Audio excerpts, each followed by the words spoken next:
Welcome back, everybody. For those of you who may have just recently watched my unboxing and storage video for Marvel Champions and are now watching this quick tutorial video, I greatly appreciate it.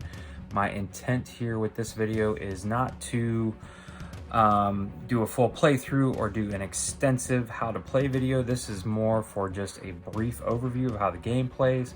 This video would be great to show someone who's coming over to your house to play for the first time and you just want to give them an overall idea of how the game plays, general rules, and then let them dive in and learn while they're playing, or just to give you a general idea of how the game plays if you're considering buying it. So again, I'm not going to cover all the rules here, and I'm not going to do a full playthrough, so I'm just going to try and cover a few things here and get you familiar with the game if you are not familiar with it at this point.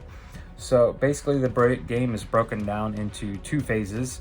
Your hero phase, which you can see as I discussed in the video, your hero consists of your alter ego, Peter Parker, and or your superhero. And so you have this two-sided card that you can flip once per turn, and then you have a villain. The villain also has a scheme or a main scheme you can see here, which is the break-in, and if this ever reaches 7 points on it, we lose. Or if Peter Parker is killed of his health, which is starting at 10, so you can see my little health dial here starts at 10, we lose as well.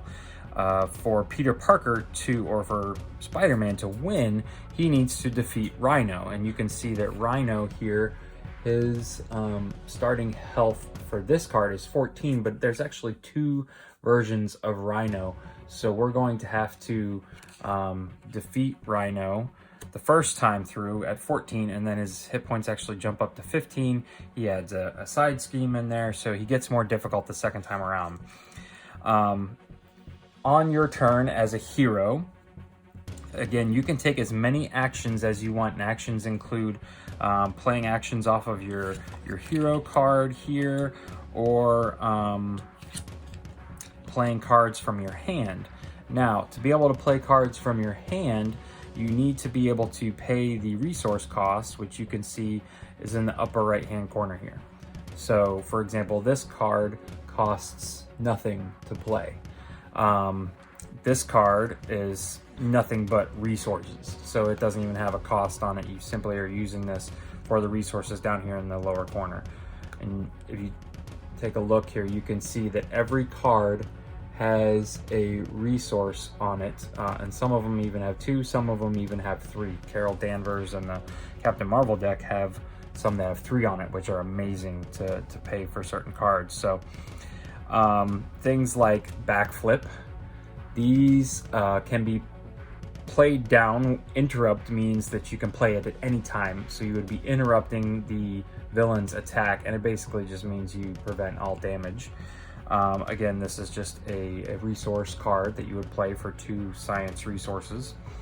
And I'm just going to kind of play out this hand as if I were playing against the villain here to let you see how it works. So Peter Parker, his action per se in his alter ego mode is I can generate 1 science resource once per round, and I can actually do this and then still flip my card. I'm not exhausting him by doing this. I would be exhausting him if I would recover health, which he can do in Peter Parker's mode. So what I actually want to do is play Aunt May here, who is a support card. That means she is going to just sit out here beside Peter Parker, and she only costs 1. So I'm generating a resource with Peter Parker, and I'm playing Aunt May, who's going to sit out here to the side. Now Aunt May just sits here, but I can exhaust Aunt May and heal up to 4 damage from Peter Parker. But the big keyword here on the card is that it says alter ego action. So I can only do Aunt May if I'm in Peter Parker form, which makes sense. I can't show up to Aunt May's house. It looks like she's gonna be making me dinner, or she's just, visiting with me. I don't know, actually there's pills in front of her, it's not dinner. Basically visiting with Aunt May is healing to Peter Parker, but he can't show up as Spider-Man. She doesn't know he's Spider-Man, so he can only do this action as Aunt May. So at this point, I feel like I have done everything I want to do as Peter Parker. I'm going to put on my suit, pull on the mask, and I'm going to become Spider-Man. You can flip from hero to alter ego and back and forth once per turn. So you got to think about what you want to do in your current state before you flip, because once you flip once, then you're done. Now as Spider-Man, I can thwart, that means remove counters off of the scheme at a pace of 1. I can attack the villain or any minions for 2, and I can defend, which means I can exhaust myself during the villain phase to defend for 3, and you can see his attack is 2, but that means that he's going to stay exhausted into my next hero phase, so that is also something that I want to consider. And if you look here, his action is not really an action that you can take advantage of each turn. It just says interrupt. When villain initiates an attack against you, draw 1 card. It's like your spider sense. So if someone's attacking you, whether you're defending or not, you can draw a card and you may draw backflip or something similar. So always something you want to remember. So now as Spider-Man, there are a couple other things I want to do here. One of which being I want to get out my ally, Mockingbird. Now Mockingbird could be played for 1 fight resource, but I actually want her out here. So I'm gonna pay my 2 genius, put it over here in a discard pile. And I'm also, let's see here, I could either play Heroic Intuition or Spider Tracker. Now at this point, they both have the same resource and it doesn't matter. Mockingbird can take any type of resource from us, but do I want in the future to be able to attach this to a minion and remove 3 threat from the screen? Or I could play this card for a 2 upgrade and play under any player's control, and it gives me +1 thwart.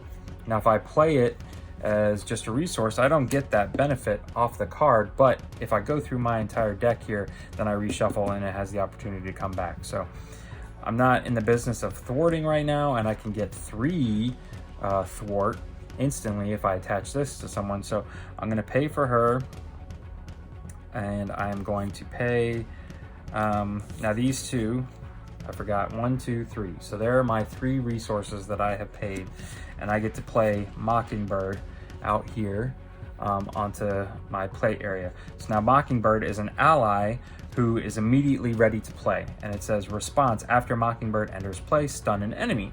So I would get to come over here, take one of these cards, and I get to stun Rhino. He's the only enemy out there. Now at this point, I can exhaust Mockingbird to either thwart or attack. I'm going to use her to attack because there's no counters on here. There's nothing to thwart. And I would take 1 damage, and I'd take it off of Rhino, and he's stunned. But you can see there's this little symbol right here that means she also, in her battle with Rhino, is going to take 1 damage. So she's not going to last forever. Allies are not meant to be out there all the time, similar to like it was with Lord of the Rings. You build this huge army up to take on the final enemy. Allies just kind of stick around for a short period of time. You can use them as cannon fodder if you want, but then they go back in your deck. Spider-Man is also going to attack. He's just going to attack for 2, so he would attack 2 directly to Rhino. Rhino doesn't have any defense or anything like that at the moment, so there's nothing stopping us from just taking directly off his hit points. Now I've got these 2 cards left. There's no point in playing Spider Tracer, and I don't need any thing to play this, and I want to keep this in my hand for any time I might get stunned. So I'm gonna just tuck these aside, and at the end of my hero phase is when you actually knock up your heroes, you unexhaust them, you draw up your hand. So this is something different, is that you do this refresh phase in the middle, kind of in the middle of a round. So I find that very interesting, and it's something you have to keep in mind, that you should always try and want to do something with Spider-Man, or your hero, because you can always unexhaust him before the villain attacks. It's whether you want to defend. That's the decision you need to make, because then he's exhausted through your hero phase. You do not tap your characters back up after the villain phase. So you would draw back up your hand. You may draw into a defensive card. Your hand limit changes between your hero side, which is 5 for Spider-Man, and Peter Parker at 6. So that's something you need to keep in mind. So you draw up to your hand size, and then you go into the villain phase, which the first thing he would do is advance the scheme. So this is always going to get a counter on it every round. Again, if it reaches 7, since I'm playing a solo game, I lose. And then Rhino would try and attack me because I'm in hero form. If I was in Peter Parker form, he would scheme. He would scheme and advance this additionally, because I wouldn't be around to distract him. He's going to continue on his mission because he doesn't know who Peter Parker is. But I am in Spider-Man form. He's going to try and attack me, but the stun that Mockingbird put on him prevents that. So I actually don't take any attacks at this point. And the final thing you do is have to draw a threat card. So you would just draw one per person. So for me, playing solo, it's just one. Now, say for example, I had not stunned Rhino here and he would have attacked me. I not only have to deal with his 2 attack, but I flip the top card over, similar to Lord of the Rings, where you're just looking for these pips at the bottom of the card here. You can see this little red starburst here just adds 1, and there could be 2 or 3 on here, to his attack value. So he would be attacking for 3, and if I had defended, nothing would have happened. If I had not been defending, I would have had to take 3 damage. Now, if Hydra Mercenary had come out as my threat card after the villain had gone, he would actually be placed in my threat area here. You know, I would tuck everything down and I would have to deal with him. He would be someone who was attacking me additionally in the villain phase, and this guy actually says guard, which means I have to defeat him before I can even attempt to put damage on Rhino. Other examples would be side schemes, where you can see this actually advances or accelerates the amount of tokens that go on this, and it has its own tokens on it that you have to remove as well. So as long as this is sitting here, this is getting 2 per round instead of 1. And to get rid of it, I have to remove or thwart 3 off of here. So all of a sudden now, if this were the case, I would really need to pay attention to this bomb scare side scheme, because it would help advance this break-in way too quickly. Other cards you can see are just treachery cards, like this when this one says when revealed, the villain schemes. So that's just an example of the villain turn, and after they have advanced the scheme, attacked and or schemed again, and then you draw a threat card, then the villain's turn is over and you go back. You now have, you know, your heroes, whether they're exhausted or not, you play with them that way, but you should have a full deck of cards again, and you play as many actions as you choose to. Another thing to note is that each character has their own set of unique cards. So Aunt May obviously only ever plays in Spider-Man's deck. He has 15 cards that are all to himself. There are gray basic cards, and then Spider-Man's deck, at least for now that I'm playing with, he's playing with a Justice deck. So you can see here that these yellow tinted cards are all Justice, and these are mainly like reducing thwart costs, type of cards. So this one says when any amount of threat will be placed on the scheme, you take damage. This is like a little support guy that you would place over here. You'd put counters on it. You tap him to remove a counter and remove a threat.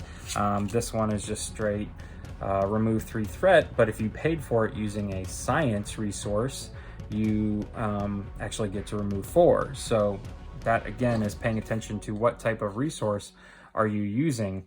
And you can see here that this is a hero interrupt and this is a hero action. These can only be completed while Spider-Man is in his hero phase, similar to how Aunt May can only be used when he is in Peter Parker phase.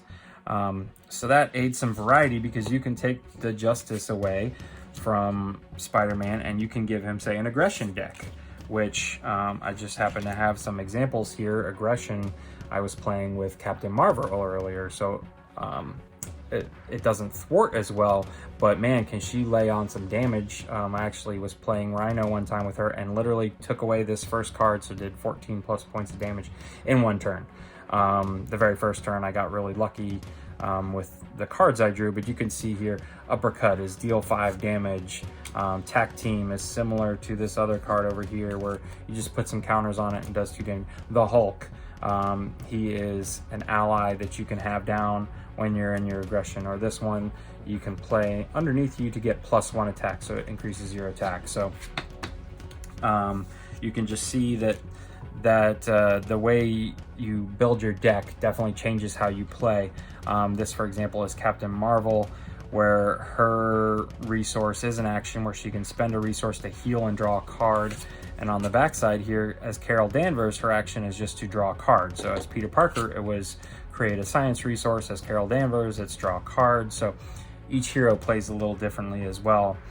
On top of everything you see here, the only other thing that I've pointed out, but is just kind of off to the side, are these Nemesis cards. So this is the Nemesis set for Spider-Man, which is the Vulture. So if a certain card out of here, I think there's at least 2 in the deck that say reveal your Nemesis. If I draw that as my treachery card, then I add Vulture into my threat area, I add Highway Robbery as the side scheme, and I shuffle these 3 cards into there. And that's pretty much it. You basically just keep going back and forth and back and forth, trying to keep this down, trying to reduce health here and not die here. And that's how you play Marvel Champions, kind of a brief overview. If you have any questions, please feel free to leave them in the comments section. If you appreciated the briefness of this video, please consider giving it a thumbs up. And if you'd like to see more videos like this, please just leave a comment. And if I own the game, I will be happy to do one of these brief overview videos for that game as well. So again, thank you for watching and have a great time.